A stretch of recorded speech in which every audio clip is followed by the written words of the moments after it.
যে 126টা সমষ্টিৰ ভিতৰত সকলোতকৈ যদি বেছি ভোটত এইবাৰ কংগ্ৰেছ জিকে তেতিয়াহ'লে মৰিগাঁৱত জিকিব আপোনালোকে চাই যাব। মৰিগাঁৱত প্ৰদেশ কংগ্ৰেছৰ 100 লক্ষ্যৰে অসম বচাওক যাত্ৰা। কংগ্ৰেছ দলৰ অসম বচাওক লক্ষ্যৰে আৰম্ভ কৰা যাত্ৰাৰ অংশ হিচাপে আজি মৰিগাঁৱত আহি উপস্থিত হয় অসম প্ৰদেশ কংগ্ৰেছৰ উপসভাপতি তথা প্ৰাক্তন মন্ত্ৰী ৰকিবুল হুছেইনৰ নেতৃত্বত কংগ্ৰেছৰ এটা দল।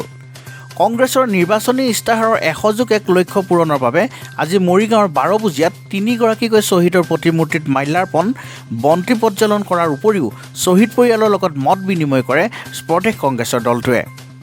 জিলাখনৰ জালুকুটি অঞ্চলত হোটেলত বহি চাহৰ জুতি লোৱাৰ পিছত কংগ্ৰেছৰ সজাতি দলটোৱে ভাষিক সংখ্যালঘু কৃষক চাহ ব্যৱসায়ীসকলৰ লগতে ক্ষুদ্ৰ ব্যৱসায়ীসকলৰ লগত মত বিনিময় কৰে।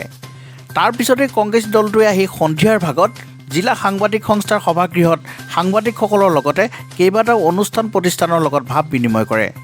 আজিৰ এই কাৰ্যসূচীত অংশগ্ৰহণ কৰে প্ৰাক্তন মন্ত্ৰী তথা বিৰোধী দলৰ দলপতি ৰকিবুল হুছেইনৰ লগতে নগাঁও সদৰ সমষ্টিৰ প্ৰাক্তন বিধায়ক দুৰ্লভ চমুৱা, লাহৰীঘাট সমষ্টিৰ বিধায়ক নজৰুল ইছলাম আৰু জনজাতি কোষৰ অধ্যক্ষ ৰমেশ বৰদলৈ সহ কেইবাগৰাকী কংগ্ৰেছ কৰ্মীয়ে।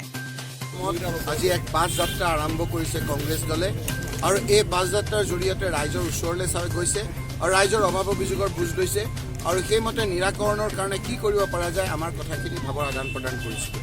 আপোনালোকে দেখিছে নিৰবিচ্ছিন্নভাৱে এই সময়ত আমাৰ বিভিন্ন ঠাইত বিভিন্ন ধৰণেৰে আমাৰ ৰাইজৰ ওচৰলৈ গৈ আছে। আজিও আমি পুৱাৰে পৰা ৰহা সমষ্টিৰ কেইবাঠাইতো কৰিলোঁ। লানি নিচিগাকৈ আমাৰ মানুহ ওলাই আহিছে।